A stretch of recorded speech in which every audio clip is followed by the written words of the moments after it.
अस्सलामुअलैकुम, मेरा नाम डॉक्टर सज्जाद अली है और हम बात करते हैं फर्स्ट ईयर के टॉपिक की जो है स्पेशल ब्रांचेस। जैसे कि आपने नाइन्थ क्लास के अंदर ब्रांचेस पढ़ी होंगी।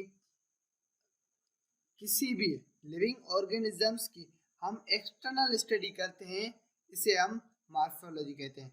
एक्सटर्नल स्टडी का मतलब है उनके जो बाहर वाला हिस्सा, बाहर वाला रीजन, बाहर वाला जो पार्ट होता है, उनके बारे में हम स्टडी करते हैं, इन्हें हम मॉर्फोलॉजी कहते हैं।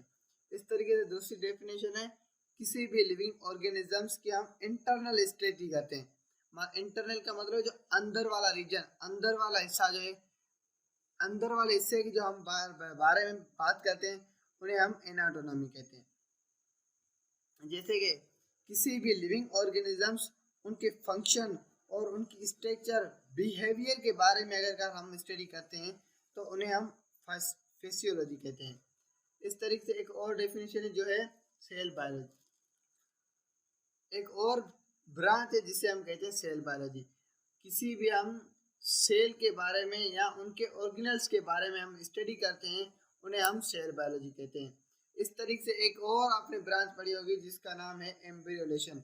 एम्ब्रियोलेशन एक्चुअली वो है कि किसी भी लिविंग ऑर्गेनिजम्स की जो मतलब स्टार्टिंग होती है, फर्मेंटेशन होती है, वो स्टार्ट एम्ब्रियो से होती है।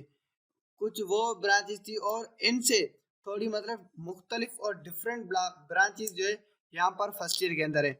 जैसे कि हम देखते हैं मॉलिक्यूलर बायोलॉजी। तो मॉलिक्यूलर बायोलॉजी में क्या है, ये एक रिसेंट ब्रांच है। रिसेंट का मतलब है कि ये पहले हम इनके बारे में नहीं पढ़ सकते थे क्योंकि माइक्रोस्कोप था नहीं।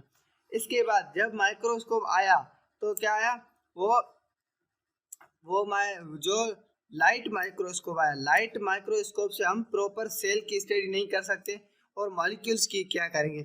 जो इसके बाद जो कंपाउंड माइक्रोस्कोप आया, कंपाउंड माइक्रोस्कोप से हम इजीली मॉलिक्यूल की स्टडी कर सकते थे। तो मॉलिक्यूल जो है वो एक बड़े मैक्रो मॉलिक्यूल है, बड़े मॉलिक्यूल है, मतलब ये सबसे बड़े हैं। जैसे कि हम देखते हैं सेल, सेल जो है वो जो हम देखते हैं सेल, जो सेल है ये खुद क्या है, एक मॉलिक्यूल से मिलकर बना है। और इसके अंदर जो स्ट्रक्चर है, स्ट्रक्चर और इसकी जो फंक्शन है, ये भी क्या है, ये मॉलिक्यूल से बने। जैसे कि आपने एंजाइम्स का नाम सुना होगा, अगर नहीं सुना है तो आप चैप्टर नंबर 3 के अंदर आप एंजाइम्स का नाम सुनेंगे। तो एंजाइम्स क्या करता है, एंजाइम्स जो है वो इंसान के जो रिएक्शन होते हैं, जो अंदर रिएक्शन, उनको क्या स्पीड अप करता है। तो एंजाइम्स जो बने होते हैं वो किस चीज़ के बने होते हैं, वो है प्रोटीन मॉलिक्यूल, प्रोटीन मॉलिक्यूल्स के बने होते हैं। तो इस तरीके से दूसरा आता है न्यूक्लिक एसिड। हाँ, न्यूक्लिक एसिड क्या है, न्यूक्लिक एसिड भी एक क्या है, मॉलिक्यूल है। तो इसके अंदर न्यूक्लिक एसिड के अंदर हम डीएनए और आरएनए की हम स्टडी करते हैं।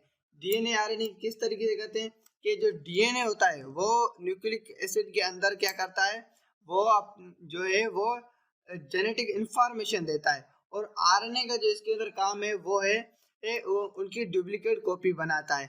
जैसे कि हम किसी भी मिसाल तो ऐसे समझते हैं कि किसी भी अगर कार ऐसी डिजीज आ जाती है, ऐसा वायरस आ जाता है, उनके बारे में अगर कर स्टडी करते हैं तो पहले सबसे पहले क्या करेंगे हम, उन वायरस का या उन बैक्टीरिया का हम क्या करेंगे, उनके पहले उनकी डीएनए की स्टडी करेंगे।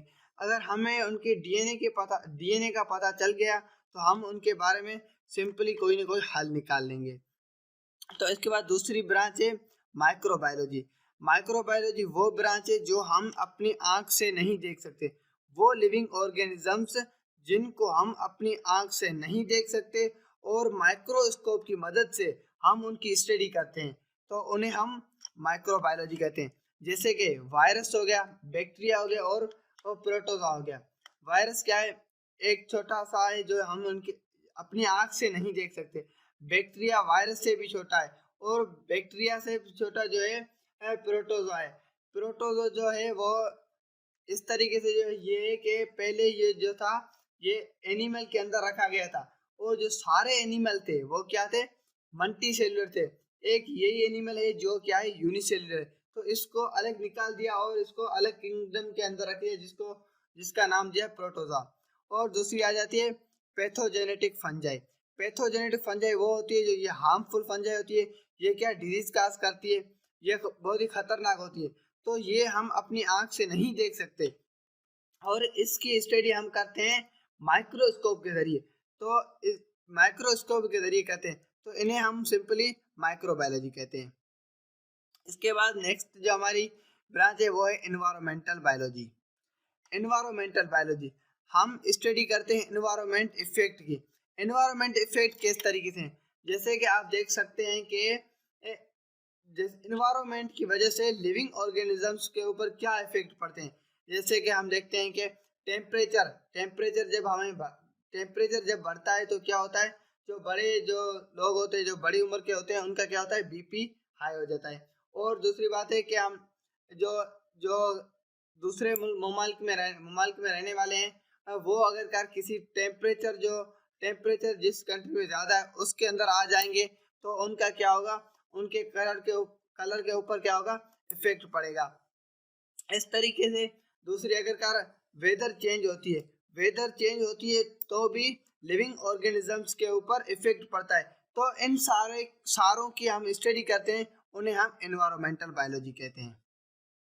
इसके बाद हमारी दूसरी जो आती है आगे वाली ब्रांच है वो है marine biology. Marine biology actually वो है कि समुद्र का पानी क्या होता है, ये खारा होता है और कड़वा होता है। इसलिए वो लिविंग ऑर्गेनिजम्स जो समुद्र के अंदर रहते हैं और उनके जो बिहेवियर, उनकी खासियत, उनके करेक्टर, उनके फिजिकल स्ट्रक्चर जो है वो उनके उनके समुद्र के हिसाब से होते हैं, उनके अंदर रहते हैं। वो उन्हें उन सारों की हम स्टडी करते हैं, उन्हें हम मेरीन बायोलॉजी कहते हैं। तो है fresh water biology. Fresh water का मतलब है इसके अंदर ये जो है नमकीन नहीं होता, ये साफ पानी होता है, पीने का पानी होता है।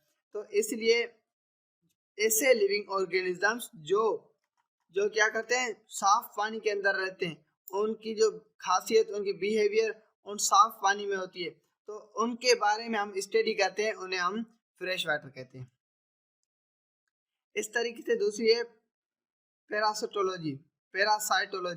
पैरासाइटोलॉजी दरअसल एक्चुअली क्या है, वो लिविंग ऑर्गेनिजम्स जो क्या करते हैं, अपना फूड प्रिपेयर करते हैं किसी दूसरे होस्ट सेल से। जैसे कि ऐसे समझिए कि वो अपना फूड जो दूसरे से ले लेते हैं और जहाँ जिससे लेते हैं उनको क्या करते हैं, नुकसान पहुंचाते हैं। जैसे कि हम मिसाल लेते हैं मॉस्किटो की लाइफ साइकिल डिस्कस कहते हैं कि वो कैसे रहता है और किस तरीके से अपना फूड प्रिपेयर करता है, और जैसे कि वो किस तरीके से अपना फूड प्रिपेयर करता है।